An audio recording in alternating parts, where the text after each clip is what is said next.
Excellent. And welcome back. We had a really good session a couple of days ago with this group, and I was very impressed with the amount of questions and the sort of caliber of the questions. There's a lot of road safety knowledge in the group already, and a lot of knowledge in different areas of management of the transport system. So just trying to put this particular safe system lens on everything people are doing and enhancing people's existing knowledge and skills with a few tools is where we're going. So please keep those questions and comments coming in. I've got some questions for you. I've got a little activity for you to do in this one, a little bit of thinking around sort of just the way we make decisions on intersections and mid blocks. Okay. Module 2, let's get into it. And I do have an assignment for you at the end of this one as well, which Loretta will show you in the learning management system.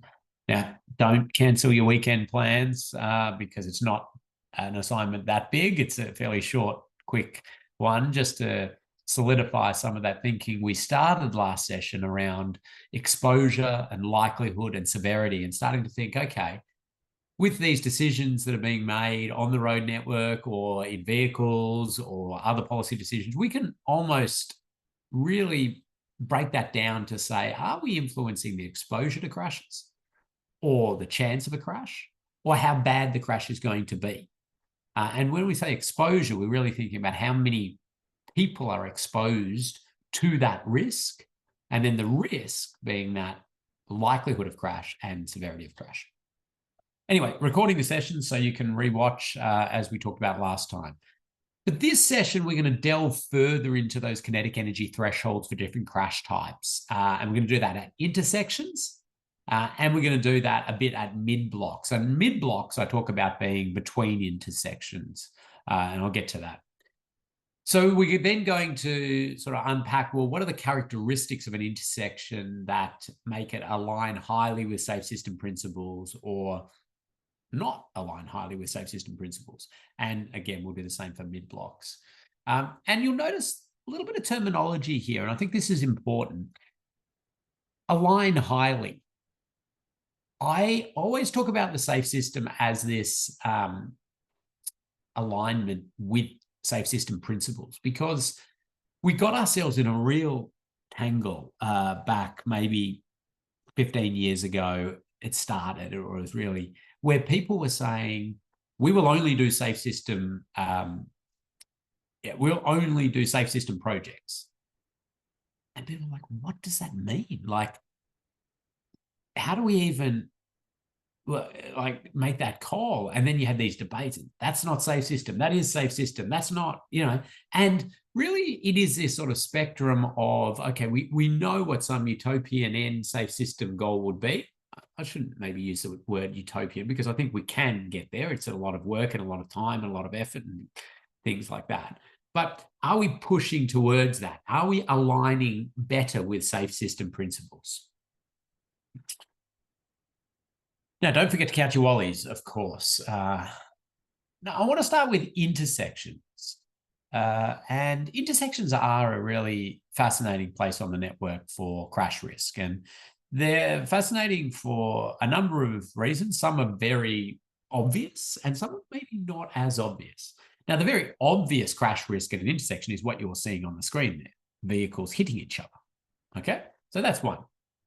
But we've also then got this point where pedestrians are going to have to cross the road. You can see some pedestrians there. So there's conflict points between pedestrians trying to cross and cyclists going through. So you've got these conflict points.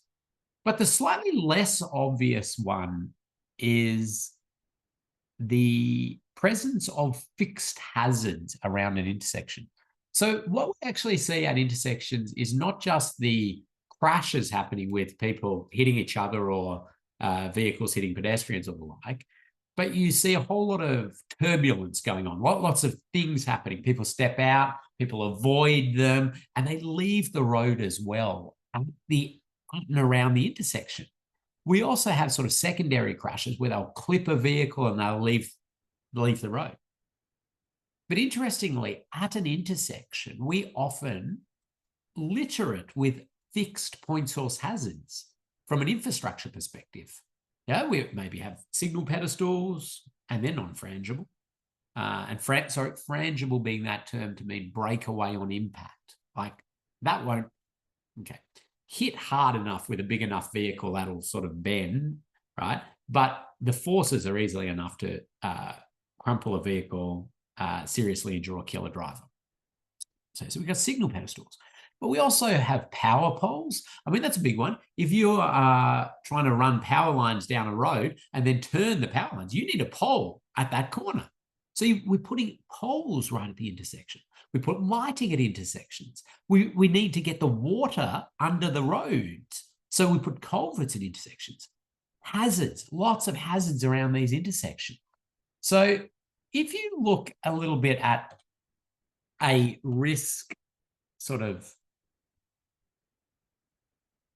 and then if we do sort of chainage along here, so chainage being like a distance along a road, you'll sort of see that your risk on a road sort of bubbles along and then shoots up, and I might go down a bit there. And these are each of the intersections, it spikes. Now, certainly we've got this sort of residual or mid-block risk consistent, but then it just spikes at these different points. So really important point for us to think about. Now, Monash University Accident Research Centre a while back, 2010, came up with these very sort of high-level principles of intersection design to get us better alignment with safe system principles. And I like it. I like it for a number of reasons, but I'm just going to show it to you and unpack it a little bit with that exposure and likelihood and severity thinking. But like straight away, we're talking about fewer vehicles, fewer intersections. Okay. And that's a good thing for us to be thinking about. Not it's often practically really hard to do, right? But we really should be thinking about that because we can lessen the exposure to crashes by having less vehicles or less intersections. Okay. Some people get a little angry that we start with those because it's so unpractical. We can't do that. I'm like, most of the time we can't, but it's worth thinking about. Then we talk about these conflict points. Now, a conflict point is basically just that point where vehicles cross and can crash. And I showed you some, actually, I know I'll be showing you some conflict points later. But there are less, trying to lessen the number of conflict points per intersection is a good way to lessen. Now, I'm going to say the likelihood of crash here. Okay, some people would want to sort of say, well, that's lessening exposure because you're exposed to less conflict points. We generally, unless you're going to break your intersection down into very, very minute details, we sort of just tend to take an area around an intersection and analyze it. And so while we may have less conflict points if we say made this left in, left out, we blocked off the middle, we're still saying, okay, we've got the same number of vehicles going through and it's generally the same exposure. Okay, you can debate it because then like if you decided to do half the road and then assess the other half, you could maybe say we've dropped the exposure off one side. But think about that as likelihood. We're less likely to have crashes if there's less conflict points.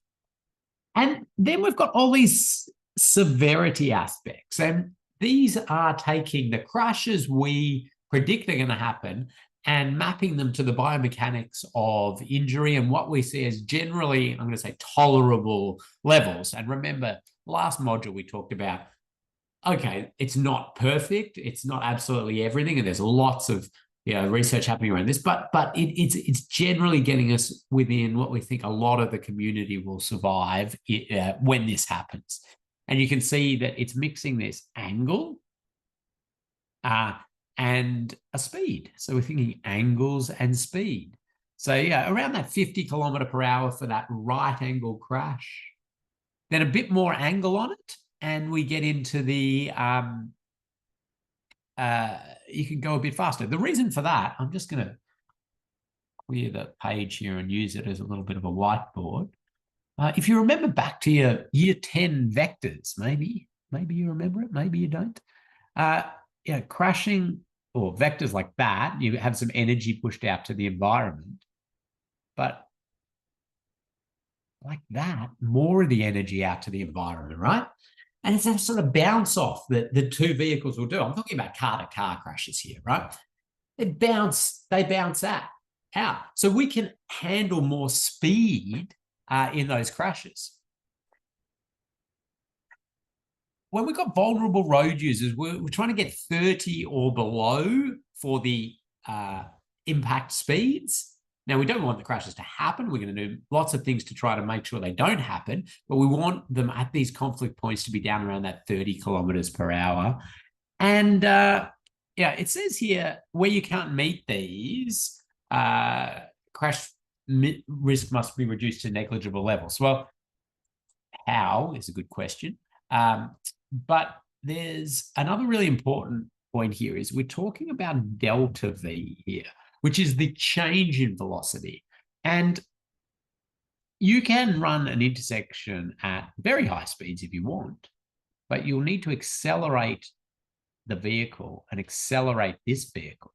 Now, if this vehicle was traveling at sort of 220 kilometers an hour, and this one was traveling at 200 kilometers an hour, the delta V there, well, we're only talking about the 20 there, and the difference in the speed. So that exchange of energy is well within tolerable limits. Okay, of course, in these scenarios, it would be very important to think about what's going to happen after that. You're going to lose control, maybe leave the road, and we're at crazily high speeds and high energies.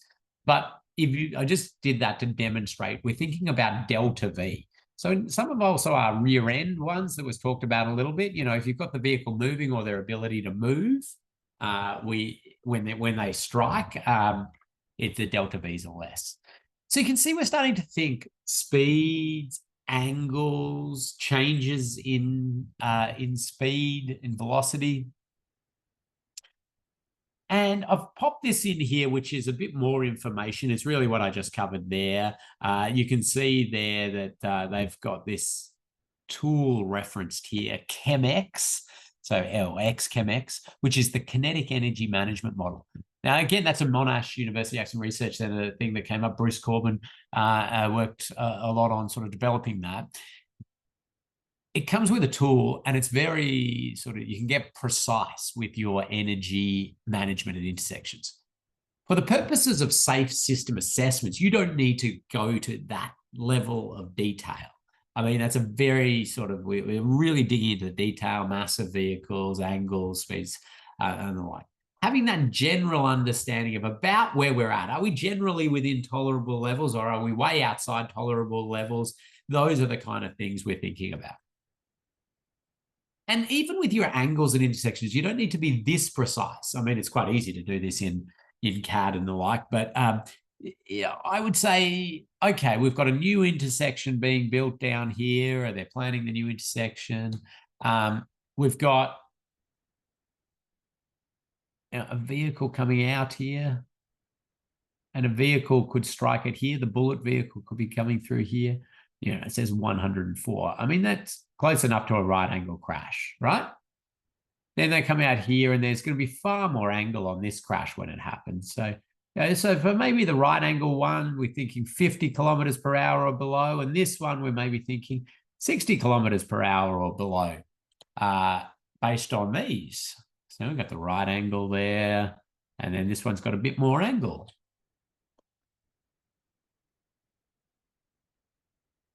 I talked a little bit about secondary crashes. I'll pop this up. Vehicles hit each other. They don't often, I mean, sometimes they hit each other this squarely, but most of the time it's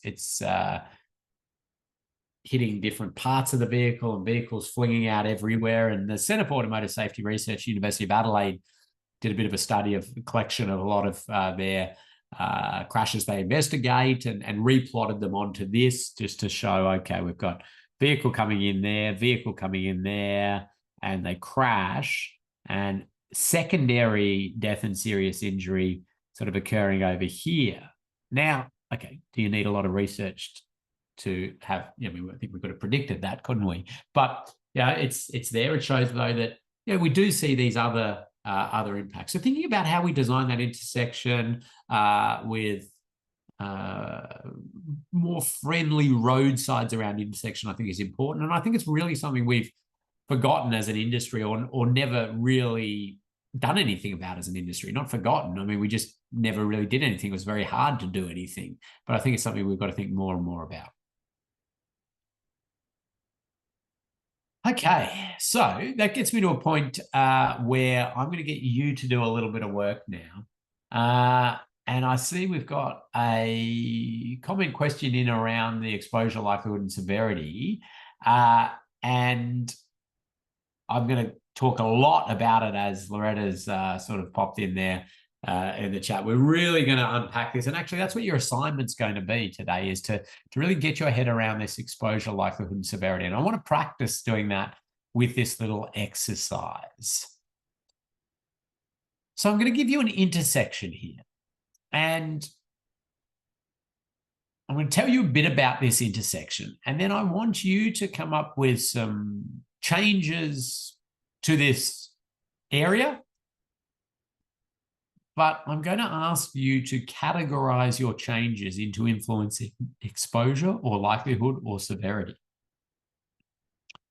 Or could be a combination. So let me tell you a little bit about the intersection, and then I'll give you some more specifics of your task, and then I'll give you time to have a ponder of that and write a few things into the notes. So this is a highway, and it's at 70 kilometers per hour.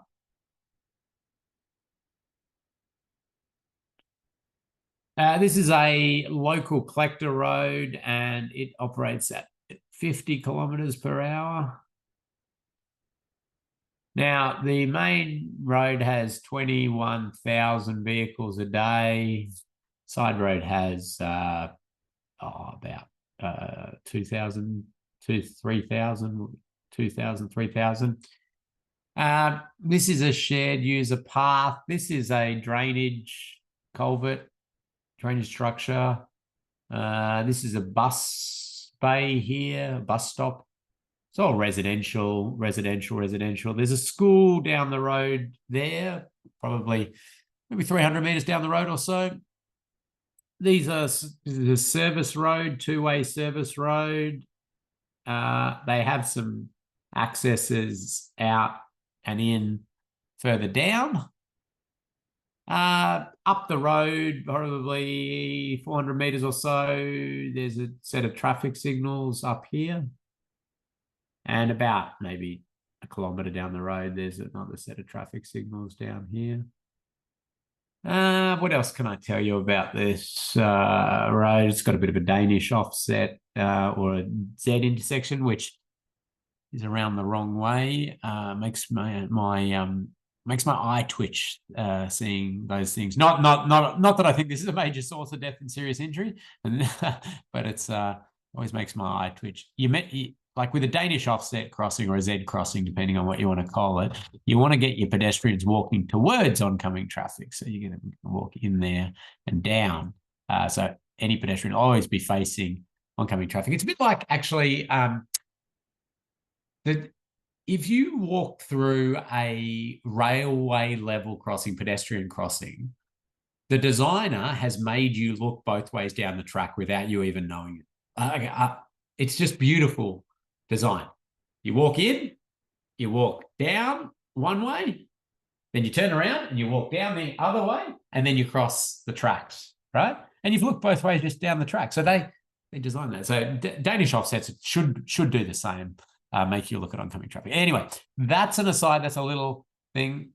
Fixing that Danish offset is not going to eliminate death and serious injury at this intersection. But I thought I'd just point it out for a bit of interest for you. Okay, so that's our intersection. And here's a little bit of it from the ground, just so you can see it. You can see vehicles coming out. There's our bus stop over there. There's service roads here. Or service road. They're just service roads, access to those houses and the like. What else have we got? Looking from the other direction there, you can see that drainage thing. There's a shared path over that side. Okay, so what I'm going to ask you to do is get rid of fatal and serious injuries at this location into the future, or do the best job you can. Get us as close to safe system principles as you can. I'm going to give you a budget. I'll chuck another $1 million on inflation.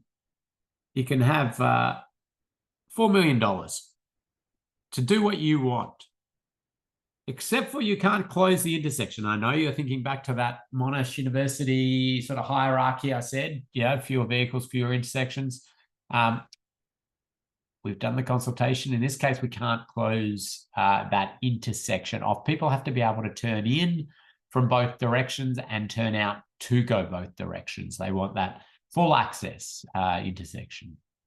And the other one is you're sort of operating in your current political framework, organizational political framework. If you're working for a state government, sort of think, okay, what could we push through in state government here? Or if you're in a council, what could we get? Or if you're a consultant, you're helping out one of those. What's reasonable? So having a bit of a think about what could be done. But this is the really important bit. Well, no, I mean, that's important, but I want you to start thinking, okay, exposure or likelihood or severity. So when I tell you, I'm going to give you some time to do it. You're going to ponder what you would do, and then you're going to type into the chat different things you are going to change, and then just put like a little E or a little L or a little S or a combination after it. So I don't know, say you decided you wanted to upgrade the lighting at this intersection, which kind of would be weird because you haven't seen it at night. You don't know how well it's lit. But if you said, I want to upgrade the lighting, and then you'd put an L, not for lighting, but for likelihood, because improving the lighting at an intersection just gives people more opportunity to see pedestrians or see other vehicles or see the fact that there is an intersection there and take action accordingly. So that would be an example of a likelihood. Now, in some cases, more lighting would maybe impact the severity of crashes because people will be able to brake earlier and just hit at a bit of a lower speed. But we still have that absolutely abundant possibility to crash at the same speed as if the lighting was bad. So it's really addressing just the likelihood. So there's an example. Now, some of you might be saying, I don't know how much things cost. Like, okay, you've given me $4 million. It sounds like a lot. I don't know.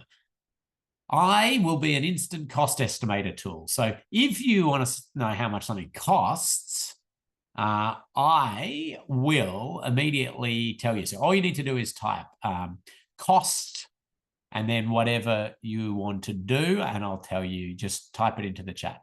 So like Shelley's popped in, and she didn't ask for the cost of it, but she said pedestrian operated signals.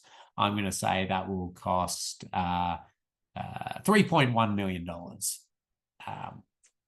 So there's a little example. And hello, Shelley. Good to have you on the course. Okay.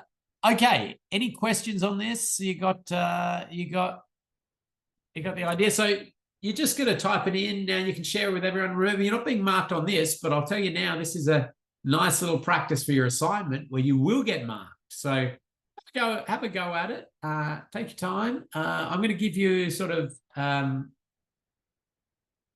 4 minutes to do this, and I'm seeing some come in already, and I'm ready to give some costing. Here we go. Lucas wants a cost. Raise platform to slow vehicles at conflict points, including the service road. So just raise platforms on the approaches. I'm going to go I didn't say which approaches. I'll go 3 approaches then. We've got 3 approaches. That'll cost you, Lucas, for you, $500,000.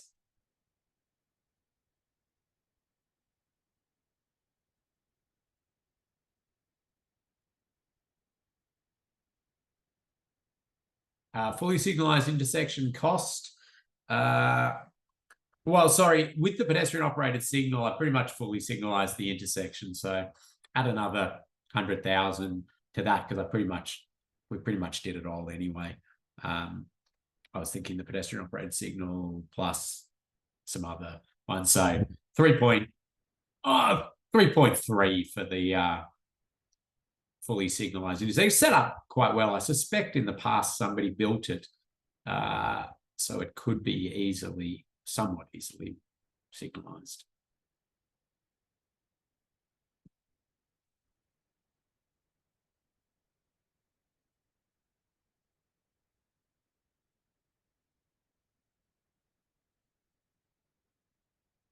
Cost of lighting, fully signalized intersection, and SRAS. Okay, a side road activated speed.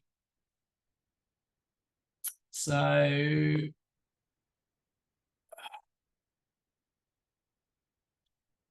the SRAS is going to be about 500,000. I'll package it up for you, Sandeep. I'll give it to you for your 4 million. Right on the 4 million there with your lighting upgrade and your full signalization and a SRAS. SRAS. But I didn't miss any cost. Oh, cost of a roundabout and pedestrian overpass. Okay. The roundabout will be 9.7 million and the pedestrian overpass will be another 5 million. Because we need to make it DDA compliant, and the roundabout, I'm going to go with conformance with Austrade's Guide to Road Design Part 4B. So it's going to be a big roundabout because this is a B double route. And so we are going to take some land and move some services and a massive amount of pavement. So those ones are a bit out of your budget there, Brandon.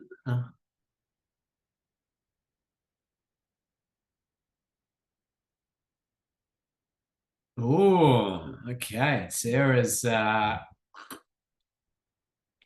gone a compact roundabout.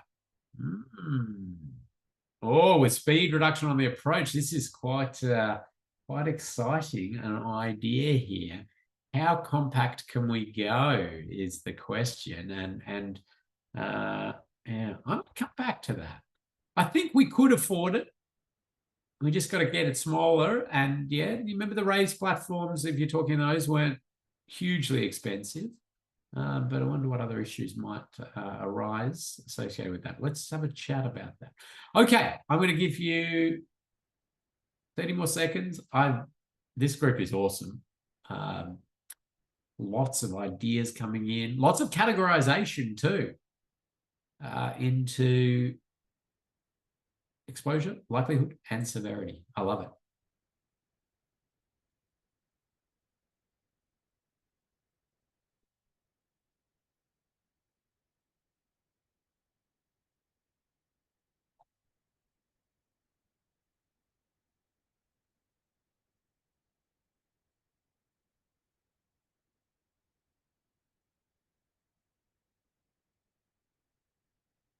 Okay. Let me now talk through some of the people's comments here, ideas here, and their categorization especially. And well, first of all, thank you. This is this is awesome. Lots of different ideas and lots of categorization. So, all right, we jumped in and immediately a few people had the idea of signalizing this intersection. So traffic signals, or traffic lights, as they're commonly called, but call them traffic signals. It's a much better thing to say. It doesn't confuse people with lighting and like so. Signalization, signalizing the intersection. Now, doing that will influence the likelihood of crashes. Okay, we know that some people will miss that red light and they will go straight through. And there is really the possibility to go through at the same speed. Some people even pushing a little bit to get past the try and catch that last bit of green in the red and can go through it. So we have that high speed still. So the signals reduce the chance of a crash, and at a very generic crash reduction factor level, which is how many crashes would we expect before and how many would we after in a situation like this. It reduces it by about 45%, but that's because the chance of the crash goes down. We still see a lot of high severity crashes at signalized intersections. Now, so very much the likelihood of crashes with those. And so then we had some people talking about, okay, an interesting one here, putting some sort of barrier system to assist if a vehicle leaves the road and is about to drop down into this culvert. Instead, they will hit a barrier system. They'll run along the barrier system. Okay, that reduces the severity of a runoff road crash, okay? Because hitting that barrier system is still a crash, right? That's a runoff road crash. It's just a far less severe one than dropping down and abruptly stopping in this culvert. So it reduces the severity of crash. Still exposed, we've still got the same exposure to runoff road crashes, same number of vehicles. They can still leave their lane. They can still hit something, right? It's just changed the severity of outcome. Let's keep going. Okay. So a couple of people then starting to say, okay, could we reduce the speed limit on the main road here? It's currently 70. Could we reduce the speed limit down to maybe 60? And some people didn't quite specify what they wanted to reduce it to. Now, what will that influence? Well, that will influence the likelihood of crashes. If we, we reduce speed a little bit, people have a little bit more time to see, to act, to avoid, and it'll probably reduce severity a little bit too. They will then hit with a bit lower energy. How much lower, how much speed reduction we actually get depends on lots of factors, but at a theory level, a speed limit reduction will reduce both the likelihood and severity of incident.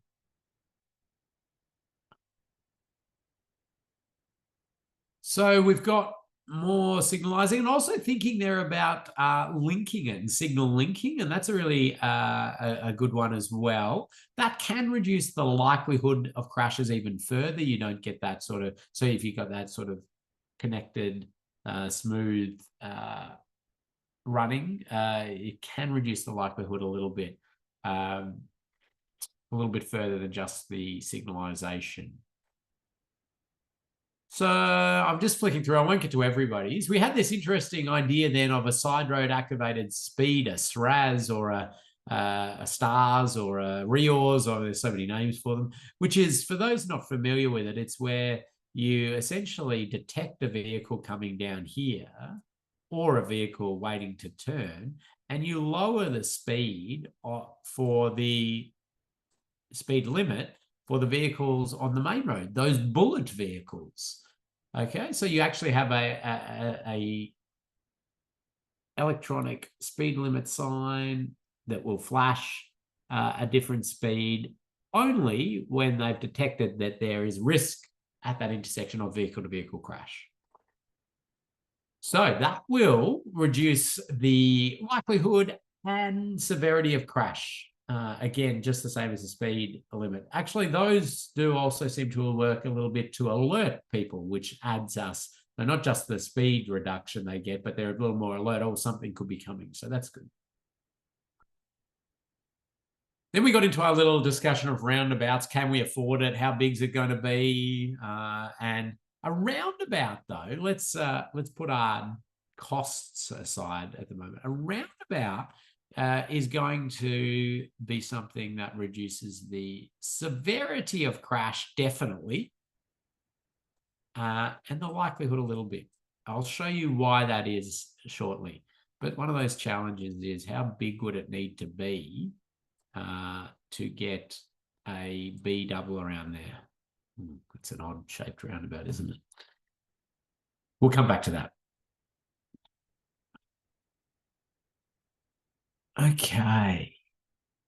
Then we had a few people toying around with the idea of raised platforms, raised approaches, raised intersections. And I think that's really interesting. And it's certainly not something when I started my career anybody would be talking about, that's for sure. But interesting to see people are going or questioning, could we do that? But a splitter island, being put here. Now that will reduce the likelihood of crash, just the likelihood. I mean, that's going to, in urban environments, and especially on the approach to a T intersection like this, a splitter island is really helping to make that a lower speed, more thoughtful and controlled turn. Without the splitter island, people can take these faster sort of cuts through. Splitter islands in rural environments, and especially on the approach to crossroads, where there's a see-through effect or the like, they are really good at influencing, yes, again, the likelihood of crash. But that's just to differentiate that, okay, you're going to have to stop here or give way here. And it really highlights and disrupts that see-through effect, that dynamic, that sort of visual deceit that the road continues unabated. But no, with the splitter island sort of breaks that up. So I'm just flicking through here. Okay, we had a left in, left out option. Now, we'd have to do a little bit more thinking around that, because I said we couldn't block off any of the turn movements in. So if we left in, left out, for those wondering what it is we'd block that, we'd continue the median through, and it would mean that people can only turn left in or left out. Now, we're going to say that reduces the likelihood of crash. It makes a much simpler move.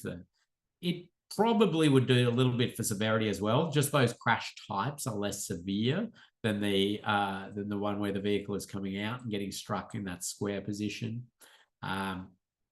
And again, if you were analysing just this spot and then just this spot, you could probably make an argument for it influencing exposure as well. But generally, at a whole intersection perspective, we talk about it as reducing the likelihood. Now, the reason I say a bit more work would need to be done, well, we'd have to probably have some sort of U-turn facilities up and downstream in order to get people back in, and we'd have to do a little bit of thinking about that. Okay, we had an idea of rumble strips on the approach to the main road here. So some rumble strips, or maybe you do them across the full line. I'm doing an Austroads project at the moment on rumble strips on the approach to different things out there. The reason I went across the whole width is that if you just do them over the approach lane, people tend to go around them, and that sometimes can cause some issues. But that would maybe do a little bit to reduce the likelihood of crash. I mean, it's doing nothing for the bullet vehicle speeds, is it, or angles. Still going to have the same crashes, same speeds. It might alert people to an intersection. On the approach to a T intersection, it's not often that we have overshooting happening. Like people don't recognize they've got to stop, and which is what rumble strips are really great for. If they're not alert, they're like, oh, approaching this. But they may, in some situations, have some effectiveness in influencing the likelihood of crash.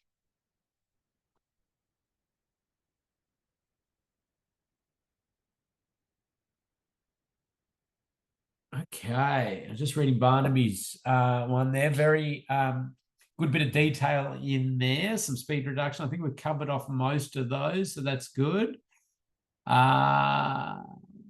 Yes, so adding some drivable culvert end walls and things to the culverts and structures. So trying to make it a less severe incident if somebody leaves the road. So that's severity, or the barrier systems as is being discussed.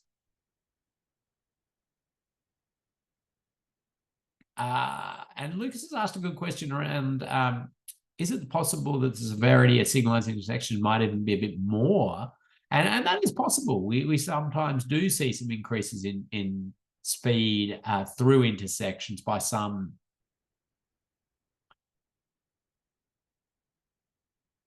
Okay, some protection from of these large trees using barrier systems, and that's going to lessen the severity of that incident where a vehicle leaves the road, and instead of hitting this point source hazard and abruptly stopping, they'll run along that, reducing the severity of the incident. The possibility of having a play around with the bus stop. Now, moving the bus stop down here somewhere, that's probably going to lessen the likelihood a little bit of crash, a bit away from the chaos of the intersection, possibly. I wouldn't say that removes exposure, because they're still, exposed. There's still the same number of people, same number of buses and everything like that. Bit of fencing to maybe corral pedestrians a little bit. Yeah, that would again be a likelihood reducing factor, just because they're still going to be there. They're still going to have to cross. Okay. Well, again, wonderful stuff. I did not get to everybody's, but I really like what I'm seeing there. I think you're all going to be set up pretty well. I'm going to talk to some of those. I'm going to come back to this, and we'll have a look at what ended up happening at this site, and why it ended up happening. But let's explore some of those again and just really reinforce some of this. Traffic signals reduce the chance of crash by about 45% compared to the give way sign or stop sign. So what I would call, or what we call, passively controlled intersections, which is, you're leaving the driver to make the decision when they feel it's appropriate to go, passively controlled. This is more that active control of, we will tell you when it's good to go or not to go. And so we get that reduction in the likelihood of crashes by that 45%, which is, it's a pretty significant reduction, isn't it? But I just thought, and I've picked out of Melbourne here around the Springvale area, but I could have picked out of Sydney, out of Brisbane, Adelaide, in fact, any sort of city, and then heat mapped death and serious injury just to see, okay, well, where are all these crashes happening where there's death and serious injury? And well, signalized.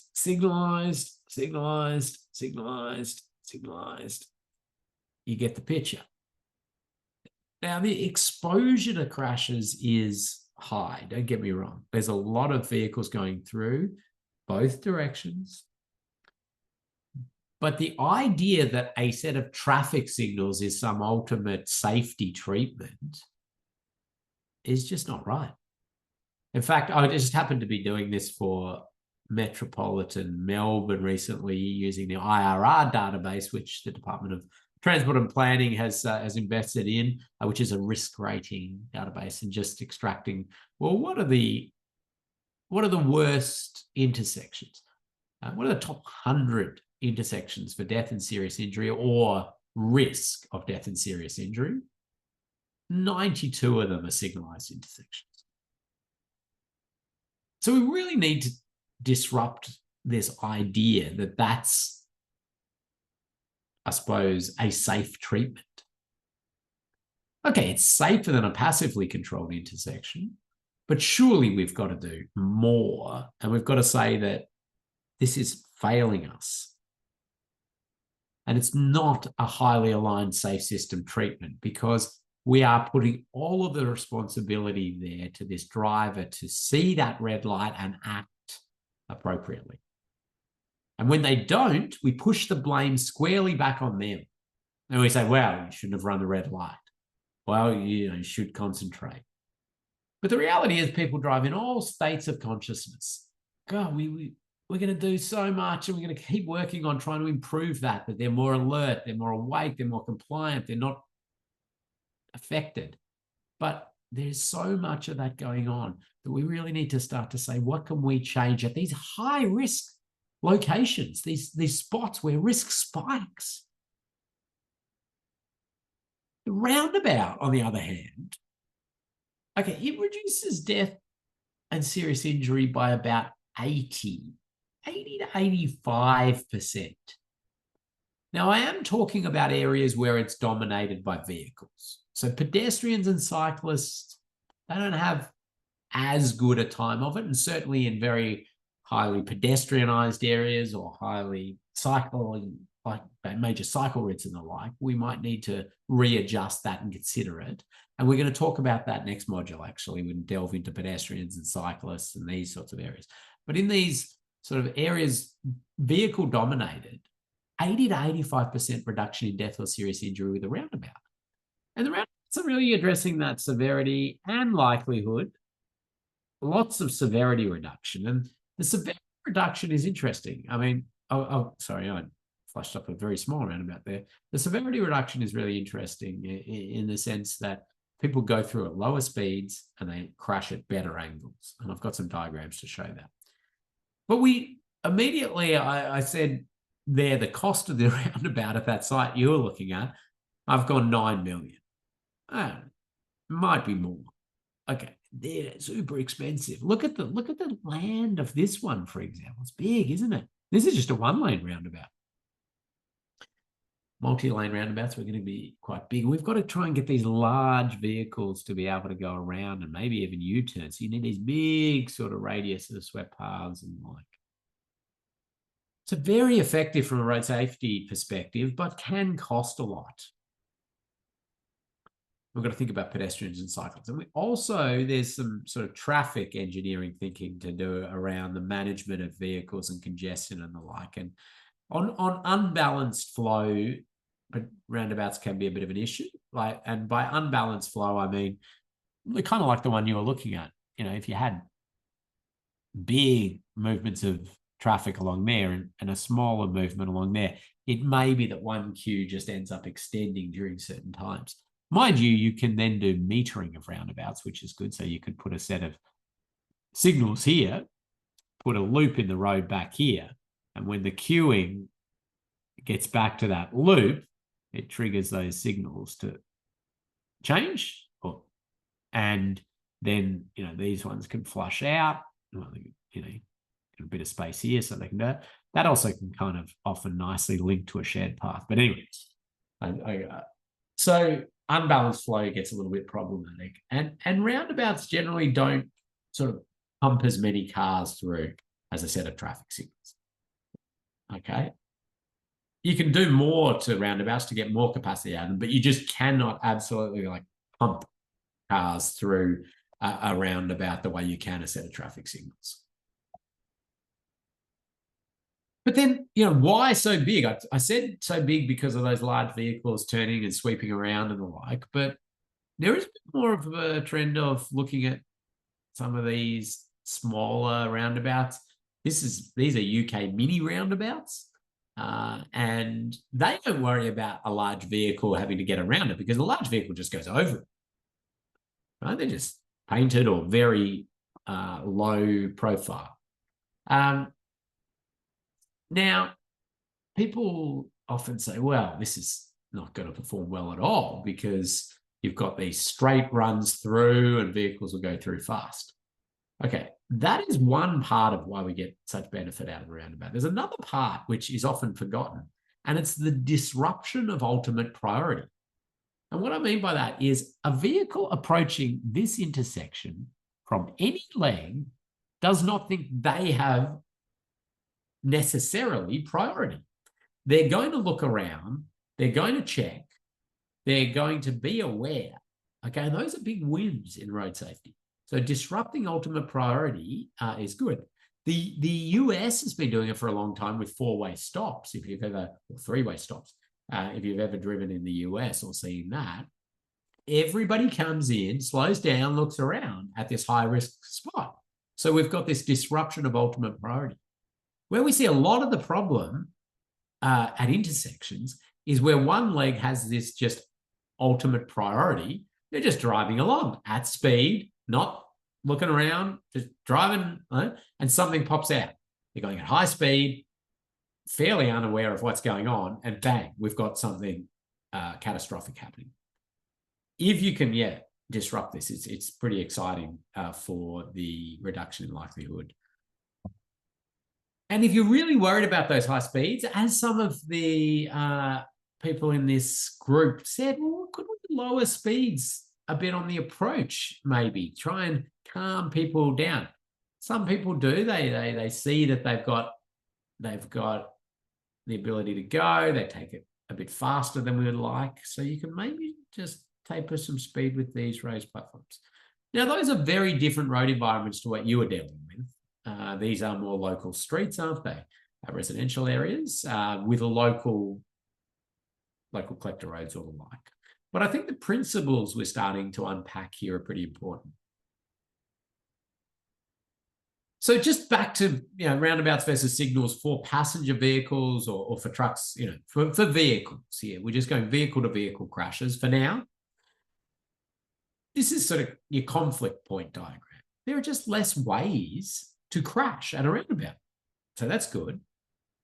And the ways that you can crash are actually less severe because you're having more of those side swipe type crashes. So the angle of that crash is less. You kind of bounce off when you crash at a roundabout a bit more than that very square right angle type crash that can happen at signalized intersections. Lots of different crash types can happen at signalized intersections, but that ability to have that very severe one is still there, which is not there at a roundabout. And this one is that reminder of the ultimate priority thing where, a vehicle or driver is in all states of consciousness. They could be tired. They could be thinking about the fight they had with their partner. They could be driving, after a double shift to their brother's wedding 2 hours away. It could be a little bit, had a few beers.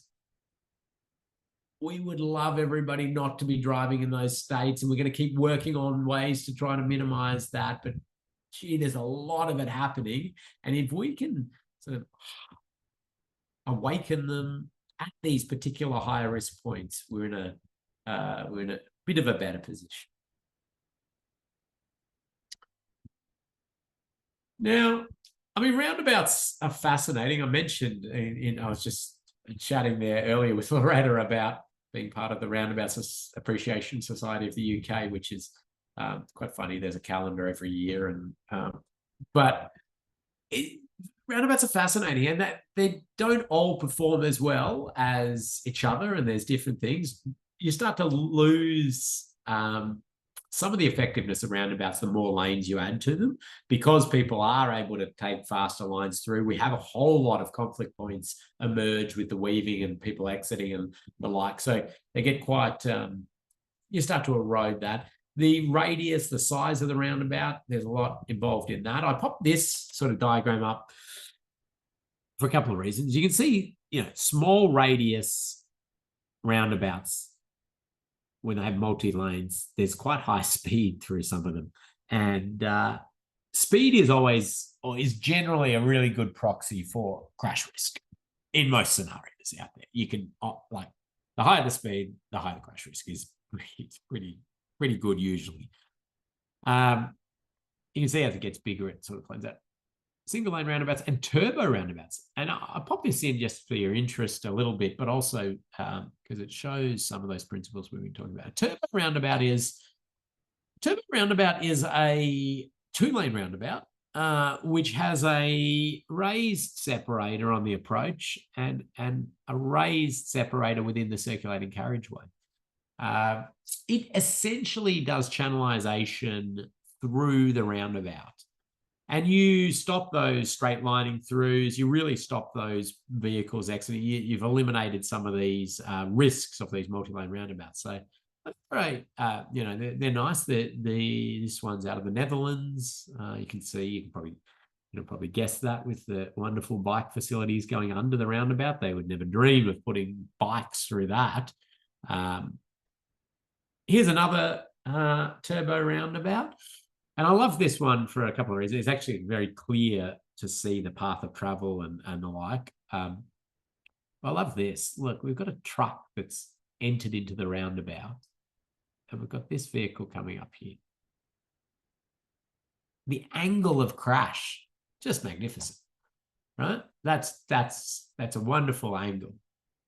If you're going to crash, you don't want to crash, but that's a nice crash angle to crash if you're in a vehicle. Second of all, is that white vehicle. We know it's not going high speed. Right? Like you can just, it can't be. It's got to have navigated around that into that roundabout. And it is a very European roundabout, isn't it? Radial, straight line in and then turn. In Australia and New Zealand, we'll often do what we call a tangential roundabout. You sort of slide them in to a degree. So they're going higher speed, a bit higher speed usually, but still lower speed than crossroads and signals and the like. But yeah, anyway, there's a good example, isn't it? I mean, that's good. Okay, we would prefer that truck driver not to enter in when they shouldn't, but if they're going to, which inevitably will happen, let's do it at nice angles and low speeds.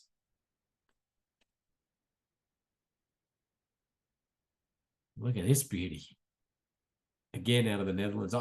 We had a Dutch engineer that we brought out to talk about cyclists and roundabouts, actually, and I popped this on screen and said to the Dutch engineer, this is amazing. I haven't seen this live, but I was like, this is just mind blowing. Like the sheer land take, the size of this thing, it looks super complex from up here, and I would imagine it's easier when you're on the ground and just like it's signalized as well as being this massive sort of turbo roundabout thing.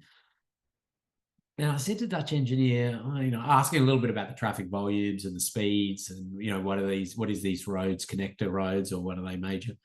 And I was like, oh yeah, it sounds like outer Melbourne, outer Sydney, outer Brisbane.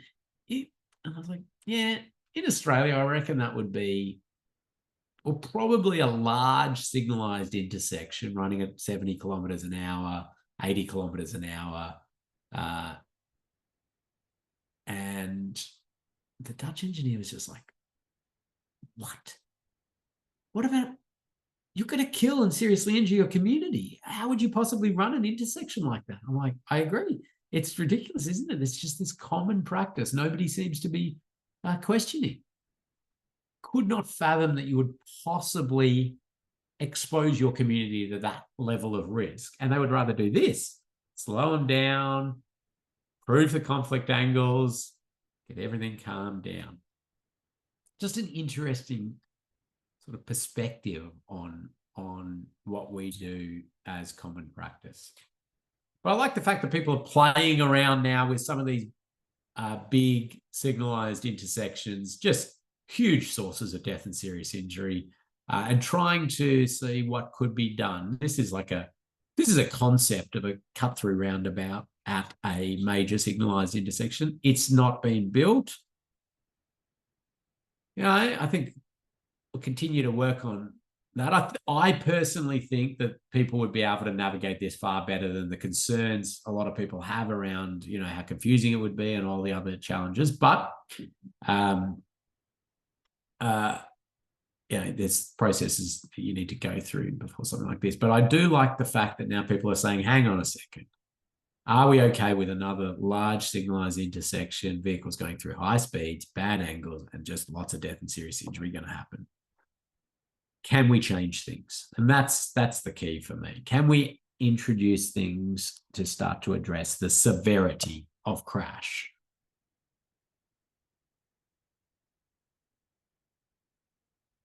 And it was interesting that some people said, well, what about raised platforms? Could we slow vehicles on the approach? And I'll give you a coffee break in a minute. I just want to get to a point here. But as I said, like when I started my career as an engineer, thinking about road network upgrades, designing those up, and if I'd said, oh, we've got a highway, 21,000 vehicles a day, freight route, why don't we do some vertical deflection? So that's anything raised, vertical deflection.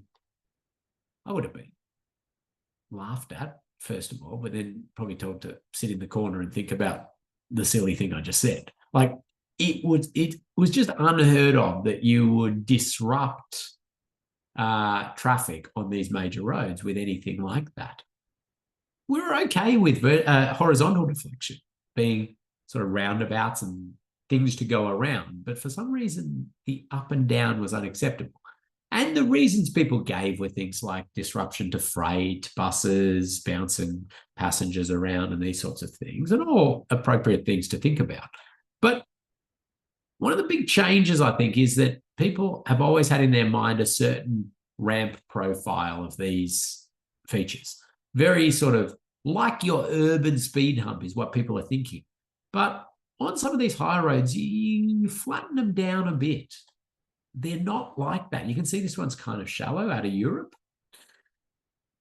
But that's actually what they proposed at the intersection you were looking at. Okay, similar to the conclusion a lot of you came up with, that I think this needs to be signalized. Okay, for a number of reasons: unbalanced flow, cost constraints, linking with other signals, consistency of treatment along the route, trying to keep traffic flow going through. All of those reasons, they went, signals. Signals is what we want to do. But they were aware enough to then say, well, are we really going to just build another set of traffic signals like we've done for so many years in the past and expect it to operate differently to all the others? We've got the one up the road. There's people being killed and seriously injured there. In fact, we look at our general area here, our top 20 intersections of death and serious injury are signalized. We've got to do something to disrupt this, got to do something to reduce the severity of crashes. Why don't we try to slow these vehicles? Why these vehicles, though? Actually, I'll let you answer that, and then I'm going to give you, why are they slowing those vehicles out of any?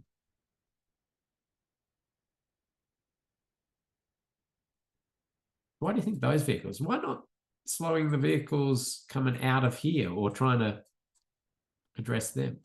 Thank you, Caroline. Prize there. They're the bullet vehicle. That's the vehicle that's going to do the killing. That's the vehicle that's going to do the killing.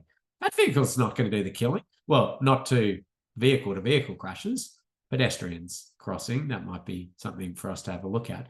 But they're the bullet vehicle. We're attacking that bullet vehicle speed and trying to get it just within tolerable levels. And that tolerable level for that right angle crash of the vehicle coming out, being struck by this vehicle, is around that 50 kilometers per hour. And so you can see there we've got that 50 kilometer per hour advisory speed, shallow race platform when it's built. This is the one down at Surf Coast Kidman, which was one of the first ones to go into this raised platform. 50K advisory. Advisory is interesting way to approach this. People get really narky when you lower the speed limit in a lot of situations. They don't seem to get narky when you just put an advisory speed up, because they can't get fined for that, but it's a nice way to advise them of the speed to go through. And I took this photo with, I was out there with a colleague doing the post-opening road safety audit of this site, and I just love this photo. This photo makes me super happy. Why? Because we've got green lights and we've got a vehicle braking on the approach to the high-risk spot. Okay, my traffic ops friends that I grew up with, not so happy with this photo. Oh, it's so inefficient. Why are we slowing everybody down just for this very rare thing that could happen?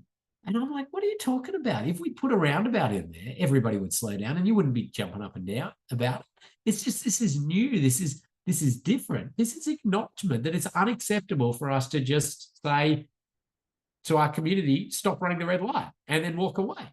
And we've got to do some more. We've got to step into this. Another fun photo here is that there's a traffic engineering phenomenon called the dilemma zone, which is beautifully named. It's the point in time and space where a driver approaching a signalized intersection gets the orange, gets the amber, and is in a dilemma as to whether to put the foot down and go or brake. So it's really well sort of defined, and the dilemma zone. Whoever named that deserves a prize. So the raising of the intersection or these raised platforms on the approach just significantly reduces the dilemma zone, because the driver has their foot on the brake as they're approaching. So they don't need that extra time of putting the foot onto the brake. They're basically slowing down anyway, and they just usually slow down and stop. That's probably a good time for us to take a break and I'll give you a little bit of time. I'm going to read through and check if we've got any questions that have come in at this stage. But let's take 5 minutes. Go fill the coffee up, fill your water up. We'll get back into it in 5 minutes. I do need to make sure I've got enough time that we can brief you on your little assignment.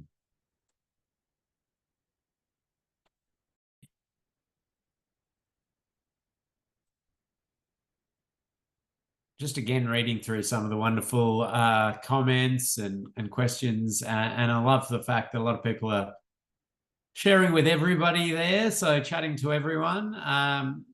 Grade separation's a really good one. John's popped in there around one particular site, Westall and Springvale Road down in Melbourne. And yeah, that removes the exposure to crashes, really, doesn't it? We have separated there and there's no exposure to that intersection crash. Yes, we'll have ways to get on and off that we need to think about, but that is a really effective safe system aligned treatment. And yeah, if we're going to try to operate some of these large roads at these high speeds, that should be looked at. Jim's popped in there. Good question around, okay, well, why stop? Why have we stopped and done only half the road?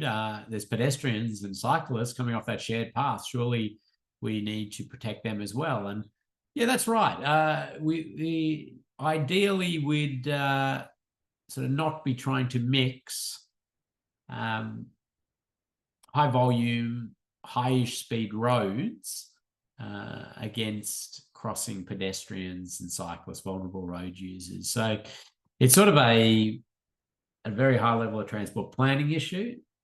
We're going to talk about movement and place shortly and how we sort of think about that. We are stuck with a lot of this.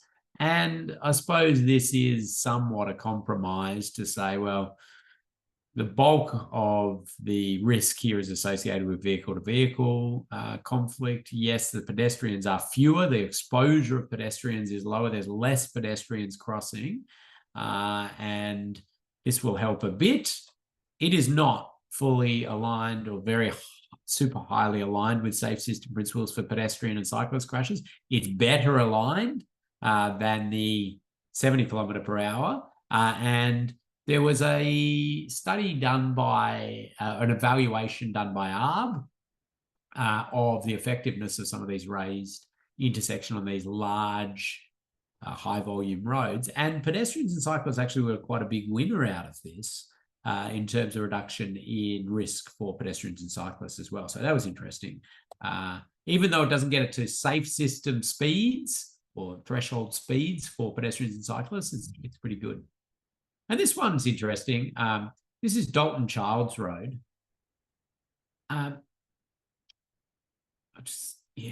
going to tell you a little story actually, because this does remind me of a story, and I've dug out something here, which is okay. Let me go back. I'm going to take you back in time to I was sitting in Vic Roads, Denmark Street queue there, 4th floor, road safety department, and Victoria had just announced a massive congestion easing program. It was called Keep Melbourne Moving. And it was about getting more capacity through especially these growth areas where people were stuck in traffic for bits of time. So the wonderful sort of traffic engineers did lots of modeling, and they came up with ways that they could get more capacity, more improvement to the network. And a lot of it was identified these roundabouts in these outer areas that were being saturated, congested during particular peak times. And they said, well, we'll remove those and we'll put traffic signals in. And then they modeled that, and it improves things. We know it improves things in terms of a traffic congestion perspective. Anyway, part of that program was that then, all these designs would be coming through the road safety department for a review. And so we were starting to see those come in, and I was part of the team reviewing those, and we're sort of looking at them. And I think they expected us to look at things like the have we got appropriate pedestrian facilities, sight lines to signals, correct line marking? Do we need mast arms or not? We did look at all of that, of course. But then we also started putting this memo on top of these and sending them back. Now, I did keep a copy of this because I think So this is a blank one. This was the template we're using. So from the Road Safety Department here, hopefully you can see this. Loretta, tell me if you can't. So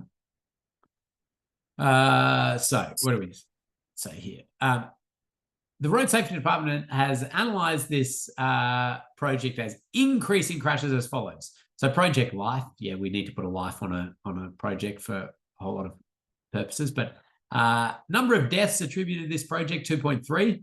Put some little pictures of people to remind them what we're going to kill here. And serious injuries attributed to this project, 12.6. Statement of acceptance. This road trauma is accepted by and sent that back on top of the design with our design review report. Now, okay, did I ever get one back? No, I did not. Never got one signed.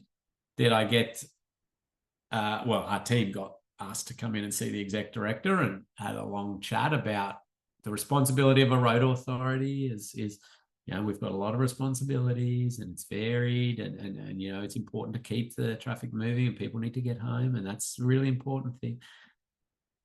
Okay, we knew all of that. We were sort of intentionally making this statement that is a defined decision to kill and seriously injure members of our community to get a little bit more travel time. So, and if our organisation and our state wants to do that, somebody should sign off and say, that's what we're doing. We prioritise a couple of minutes for each vehicle over ensuring safety of people. Anyway, it's often stripping things back to very in your face. Now, the reason I say that, give that example now, is that this intersection, Dalton Childs Road, this was a big roundabout. And 15 years later or 20 years later or whatever it is, hey, guess what? A congestion easing project came through and said, we've got to signalise this. It was signalised, but a safe system assessment was done as part of it with some of this knowledge and thinking and said, okay, why not put a raised platform in there? Or if you do it, the risk's going to go up. And they did. So, it's a less, I suppose, inflammatory way of sort of getting your point across. You don't need to do that memo. So I just thought that's interesting. It shows the value of sort of the safe system assessment process, and it evolving of our thinking. And I think that's really good. In terms of if you're really interested in the technical detail of these, that's not the point of this course to go into the technical details of design of all these and the like. It's more just using this as a demonstration of the concept of saying we need to address severity.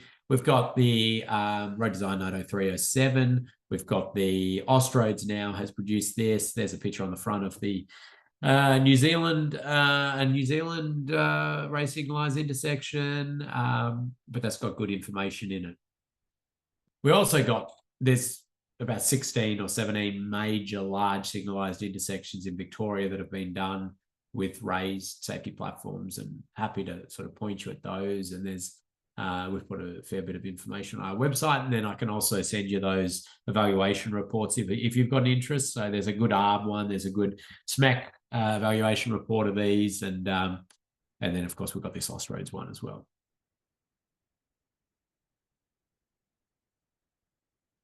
Compact roundabouts. It was interesting to see that a couple of people came up with compact roundabouts, and that's good as well. This is an interesting example. We won't do it as an exercise, but this is an intersection down in the South Gippsland area, and it was identified as high risk. It had a crash history as well, and it was originally 100 km/h roads on all approaches.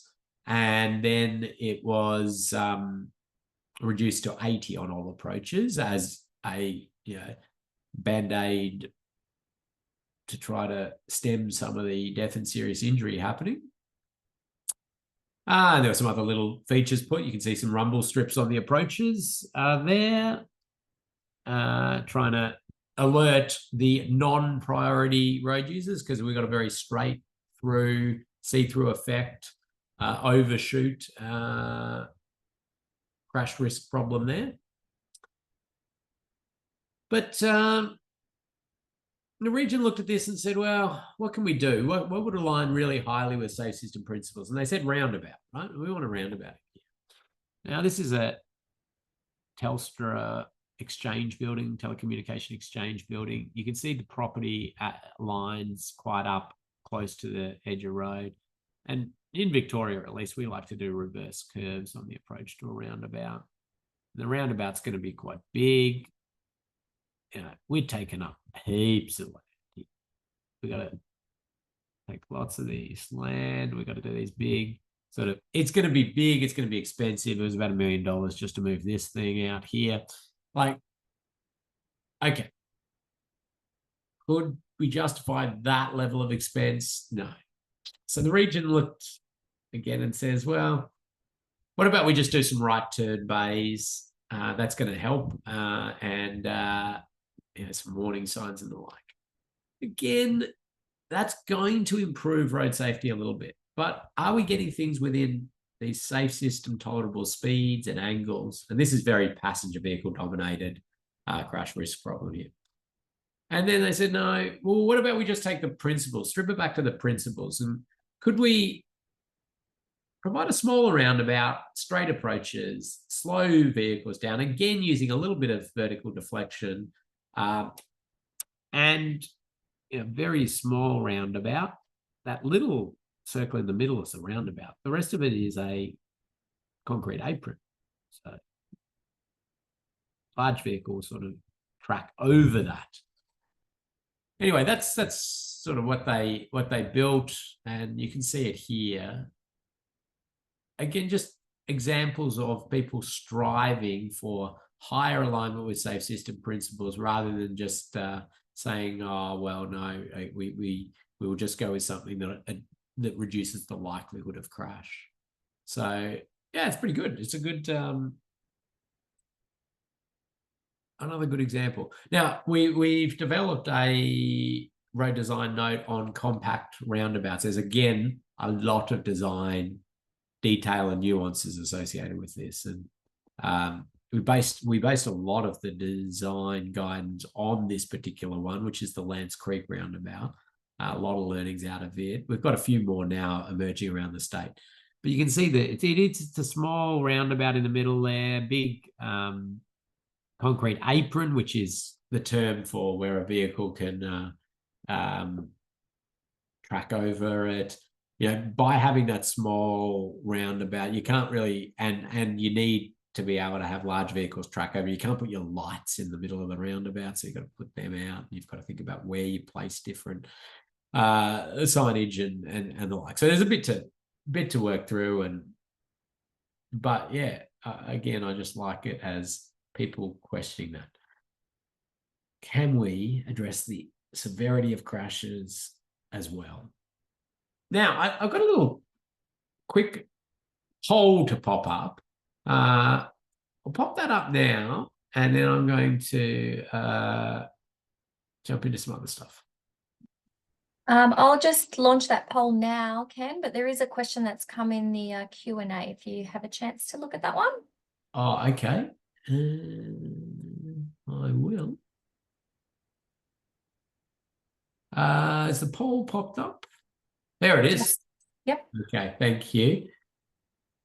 True or false? Traffic signals are not safe system. True, false, or unintelligible question, meaning that doesn't make any sense. What are you talking about?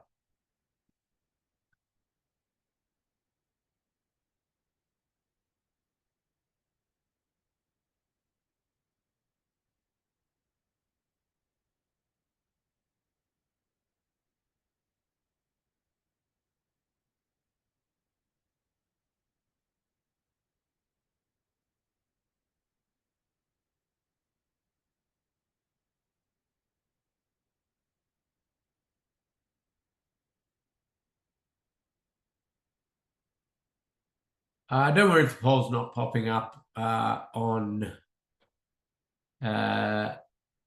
for you. I'll talk it through shortly. It was just a one-question poll of true or false. Traffic signals are not safe system. True, false, unintelligible question.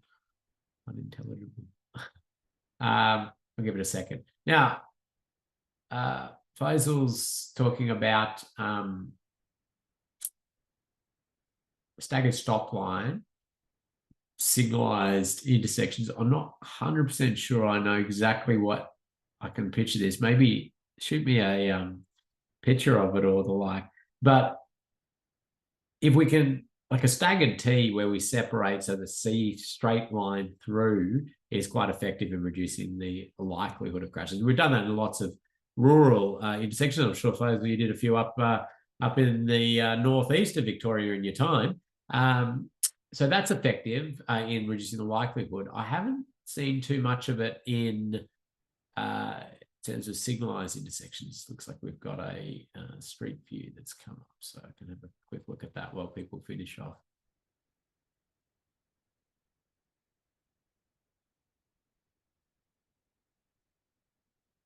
I'm just going to drop it over here while I'm doing that. So we've got.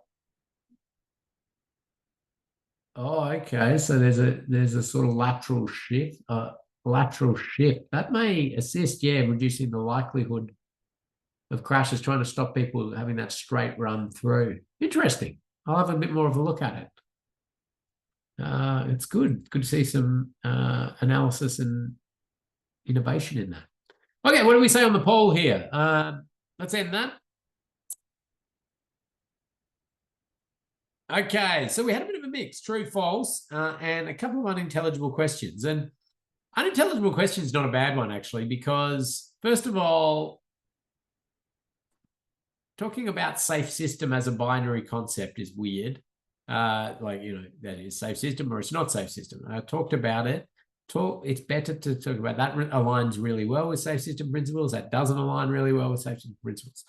The people who said false, I mean, that's probably a good answer because traffic signals themselves, I mean, that's got nothing to sort of do with safe system. It's the context that they're in and the speeds and the like. I mean, it's just a particular control. Those who said true, maybe you had that context that I'd been showing in some of these high speed, signalized intersections, which don't align well with safe system principles. So I was trying to ensure we're thinking about it and understanding. The reason I popped it up, though, is that I have had people leave this course in the past and say, well, we can't do traffic signals anymore because they're not safe system. And I'm like, whoa, that wasn't the message. Like, the message is think about the principles of the safe system. Are we achieving that? Are we pushing the reliance onto an individual to act perfectly in order to survive or not kill people? Or are we having lots of elements in the system to try to reduce the severity of incidents? Okay, doing well. And I'll get Loretta soon to take you into the learning management system and we'll show you a little exercise. And again, in the PDF of the notes, you can grab a few dot points, key dot points. So we talked a lot there about intersections, particularly vehicle-to-vehicle crashes at intersections. As I mentioned, we do have dedicated sessions for pedestrians and cyclists and that thinking as well. But these roads, we have hundreds of thousands of kilometers of these long, straightish roads separated with a white line or two white lines. They've got an edge line sometimes, a bit of a sealed shoulder, a bit of space, and then some trees or the like. Now, without knowing anything about this road that we're looking at, what are the types of crashes that are killing and seriously injuring people on this road? Pop that into the chat. Yep. Sarah gets a prize. And Basil gets a prize. So head on, run off road. In fact, I could give so many people prizes now. They all came in at once. Head on, run off road. Absolutely. Like, people leave their lane departure crashes. They leave their lane. They might leave their lane to the left. Maybe the road just slightly moves them over to the left because we're just slightly draining water off to these sides. Flat, they leave the road. As they enter into the road side or the shoulder, they might wake up. And then they try and get back onto the road, and we start to see a thing called yawing happening. Yawing is the sliding of the vehicle. And then all sorts of chaos happens. They may drift off to the right as well, head-on crash, but they might drift to the left, shoot over correct, shoot off to the right, head-on crash. So much lane departure risk throughout.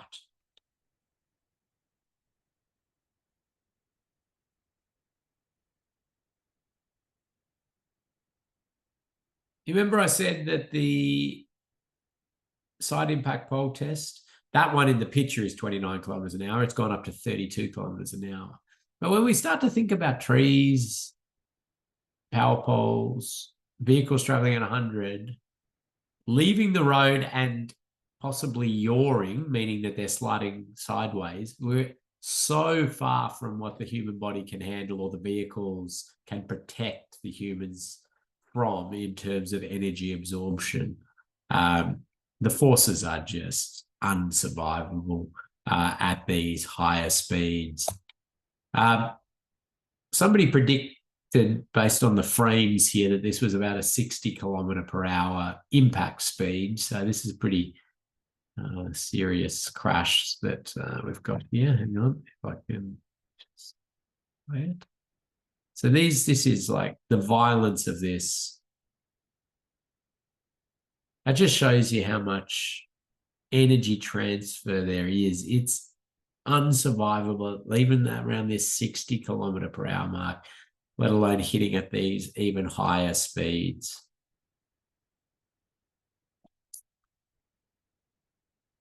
And so the older theory we had was, okay, that's really bad, hitting a tree or a power pole.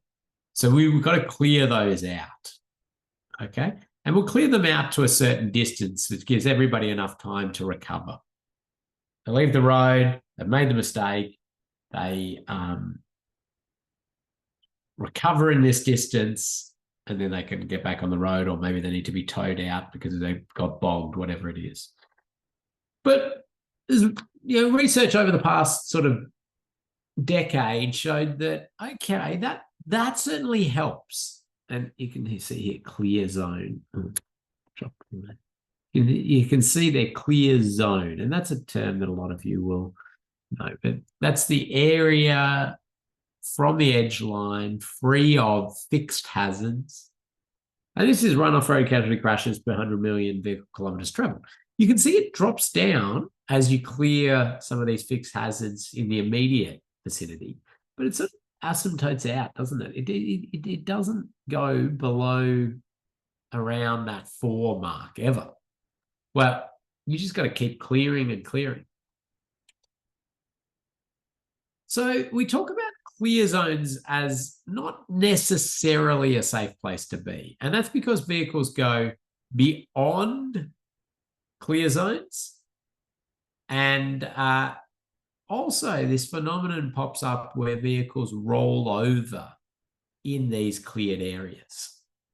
So they start to yaw and then they roll. Now that's not as severe as hitting a tree or a power pole, but it does cause some serious injury.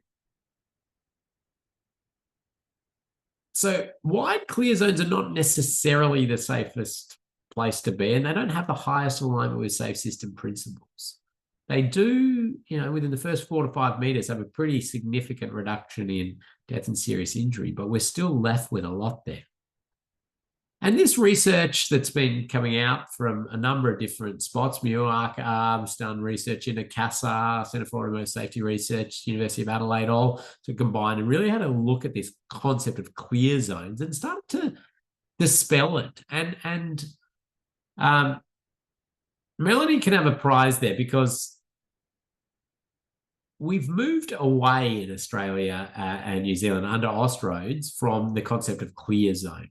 So currently, Victoria does not use clear zone theory. Queensland does not use clear zone theory. New South Wales does. Okay, still saying, no, we'll go with clear zone. But clear zone is essentially a formula that says, you know, you've got this many vehicles, you've got this speed of road, you've got to clear out hazards up to a certain distance. The issue with that is twofold. One is that practitioners, everybody sort of knew this, but they were operating in this weird way. If we go risk here again, and this is, you know, cleared area from the roadside in meters. You know, say there was a 9 meter clear zone. So you looked at that formula and said, okay, clear zone is 9 meters. It was like anything up to 9 meters was super high risk. And then 9.1, it goes to 0. And you would see new projects with power poles at 9.1 meters, just all the way down the road. Okay. The reality is that the risk is lower and they needed to define some point. But this research came out in the 60s and there's a lot that's changed and we've elevated. So yes, this, I'll get to that question around when it changed. But before, I suppose, the NRRIT, the new updates and the like, and our new sort of safe system thinking around these mid-block high-volume roads, this is a fairly stock standard road that even 4 years ago, 3 years ago, following the Austroads guide, if you were building a new town bypass of a major, you know, you've got a major highway and you're bypassing a town, this is kind of how you build it. Well, you probably wouldn't have the truck rumble strips. They were a bit of a trial.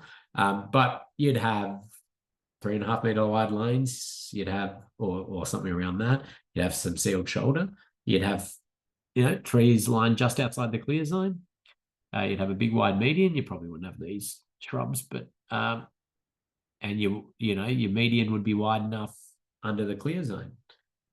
But it's just sort of absolute tragedy to see these billion-dollar investments sometimes, or, you know, hundreds of millions of dollars, open it up, and within months sometimes there's death of people falling asleep, leaving the road, going straight out, hitting trees. Saw one in Australia where, you know, within the first year, a vehicle, I think it was even within the first few months, vehicle left the road, crossed the median, hit a car carrying a family of 5, everybody was killed. Brand new road. Imagine if that was a rail line. Oh yeah, we opened the rail line a few months in. Yeah, 6 people dead in an incident of just, you know, a human failure that happens quite often. Absolutely, the line would be shut down. They would say, close it until you rectify all of that risk. We're not having that happen again. But culture had been to just say, well, they shouldn't have fallen asleep. And yeah, anyway, the point being that the update to the Austroads Guide to Road Design, Part 6, starts to change us in the way we think about this. A lot of jurisdictions have a specific policy. So this was a 2022 document, I believe 2022, which is when the first NRRIT, which is Network Roadside Risk Intervention Threshold. I'm absolutely not going to go into the details of that. That's another couple of days in its own right. Well, no, probably that's an exaggeration, but there's a lot in that. But even above Network Roadside Risk Intervention thresholds are policy positions by states to just say, for high speed, high volume roads, we will provide continuous barrier systems. Because leaving the road is unsurvivable. And we need to stop people leaving the road. Okay, there's a whole expense and where do you invest and where, which roads and which do you start with and how do you do it and all of that. There's a huge amount to it. But at a very simple, what is our highest alignment with safe system principles? Continuous barrier systems on high-speed roads. And this is just a very sort of bit of a mock-up, and it sort of goes down to lower alignment with safe system principles, and especially if we're running these roads down here at high speeds without that separation, physical separation from the roadside or from the opposing vehicles.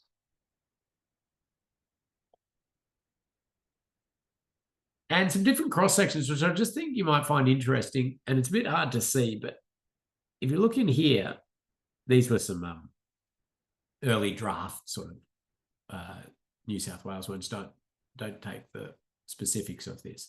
But the road up the top there, that wide median, generous sort of lane, audio tactile edge line, shoulder, bit of cleared roadside.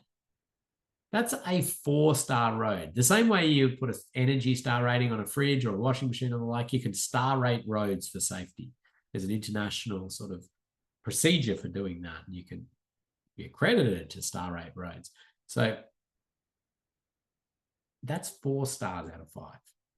The one down underneath has just the flexible barrier system in the middle and flexible barrier systems on the outside, narrower cross section.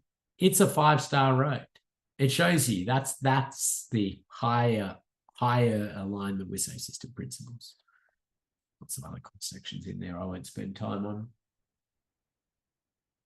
Of course, there's huge detail to think about through barrier design, which barrier type, where you're going to place it, how do you overlap, how much offset do you have, what containment level are we going for, are we providing pullover areas, brakes? Is it better to do that?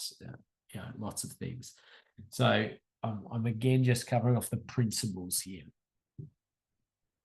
I think this is an interesting example of energy management thinking again, and it's a different scenario. This is a all too common situation, which is a group of young males at 2 a.m. in an old-ish car, so that one's an old Ford, driving at high speed, and they crash. Now, at a whole system level, we've failed in all sorts of reasons for that happening, that being able to happen, and the like. But this pole that they crashed into had a thing called a Raptor cushion on it. Now, I'm not advertising Raptor cushions as such, and there's definite jurisdiction requirements on when you can and can't use them and the like. A Raptor cushion is essentially padding that goes around a power pole or a other type of pole, but it also is not connected to the ground or anything, so it rotates a bit when impacted. And the idea is that you could sort of take the energy and redirect the energy a little bit. So you want to dissipate your energy over time. So sort of take the energy of the crash, move it along a bit. Crumpling as well is very effective in that. Anyway, this crash back here, there was a forensic investigation done by George Retzinger, actually, who passed away recently. And really the analysis showed that the vehicle hitting at an estimated 92 kilometers an hour, the occupants survived that, minor injuries to a couple of them, but there's no way they would have survived it without that management of energy a bit. So again, like, we don't want that to happen, but that's an amazing feature to lessen the severity of that. We need to work on all of the elements of the system, and this is a good example of why: the people, the vehicle, the speed, and the infrastructure. But the infrastructure in this one has played that role to mean that this has not resulted in death or serious injury. Interesting. I might not do that last quiz. There's some key points in the PDF there, but I'll stop there. I'll read any questions, put any final questions you've got in. I'll let Loretta now jump into learning management system, and we'll show you a little assignment we've got for you.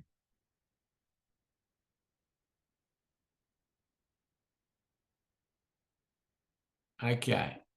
Can you see that? Yes. Excellent. Thank you.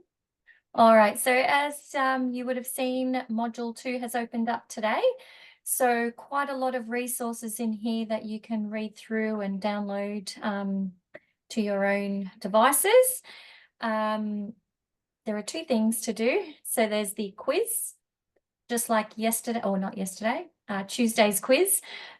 Just clicking on there and answering those questions. And for today, we do have an assignment. So with the assignment, clicking in that folder, and there's quite a few instructions, which I'll just run through now. I guess the first thing is it is a PDF and it's an interactive PDF. So we'll grab that in a moment. You do need to save it. So once you do fill it in, we'll go through the actual PDF. Once you do fill it in, you need to save it and then submit it. So the way you do that is clicking on Add Submission, and then you can find the file through the upload, or you can drag and drop into this box here and then click Save Changes. So that's how you save it once you have completed the assignment. We do require an 80% pass mark for this assignment. So once it is submitted, we'll take a few days to get our markers to grade them, have a look at them and grade them. We will provide feedback if they're not successful, but I'm sure you'll all do fine from the caliber in the group. Also, just having a read of our plagiarism policy, which is throughout our whole course as well. Anyone from Transport for New South Wales, you might have some blocks with your firewalls. So just, you may not be able to upload the PDF. Just email me and I'll upload it on your behalf. So that's pretty much that. It is due next Tuesday, the 10th of September. So as Ken mentioned, you know, you don't have to waste a lot of time on your weekend. It should hopefully, shouldn't take you too long. But once you're in here, clicking on the assignment here, it will upload and it will look something like this. And okay, yes. I'll run through the details of what you're doing. So we have got step-by-step instructions there, so you simply can just read and follow that. But the first thing you'll do is pop your name in there on the sheet, and we're going to ask you to pick an intersection. For this assignment, you're not going to need to go to the intersection. You're not going to need, but you could do it by Street View. It could be an intersection on your walk to work or just close to your house or your office or whatever it is. So it could be one that you can go to. But we want you to put a link, like a Street View link or the GPS coordinates or whatever it is, just so our assessors or our markers can also jump in and have a look as well. Okay, and then, so you've done that, you've picked your intersection, anyone you want, and then we go down to the next page, and you'll see we've got 3 columns here. We've got exposure, likelihood, and severity. So we've been practicing that, and what we want you to do is just look at that intersection that you've picked and type in between 1 and 3 things that are influencing the exposure to crashes at that intersection. So things like, you know, there's lots of pedestrians crossing, or there's high vehicle volumes, or this is on a major desire line from the bus stop to the shopping centre. Whatever it is that's influencing the number of people exposed to crashes. Then we want you to look at the likelihood of crashes. Now, we've already been thinking about the number of vehicles, the number of people, the number of cyclists, the number of motorcycles and all that. So we're thinking about what is the physical characteristics of the infrastructure that may impact the likelihood of crash. So we want between 1 and 3 of those. So they could be anything, like they could be the surface conditions, it's a confusing intersection, the lighting's bad, there's a see-through effect, there's bad sight distance, anything like that, that influences the chance of a crash. Then we want you to tell us about the severity. What is influencing the severity of crash? Now, remember, so between 1 and 3 of those. I mean, there's only limited things that can influence severity of the crash, really, isn't there? Speed of the vehicles, weight of the vehicles, angles of the crashes, vulnerability of the users involved. Those are the sort of things that can influence the severity of crash. So once you've done that analysis of those 3, looking at the existing intersection and the, how it operates and the like, or what you can see from Street View if you're doing that, we then want you to go and tell us one thing that you could change, just one thing that you could change that would impact the exposure of crashes. So what could change the exposure to crashes? Then one thing that could reduce the likelihood of crash. And one thing then that could reduce the severity of crash. Now, our markers are going to be marking you on, does this person understand the categorization of exposure, likelihood, and severity? Are they categorizing things correctly?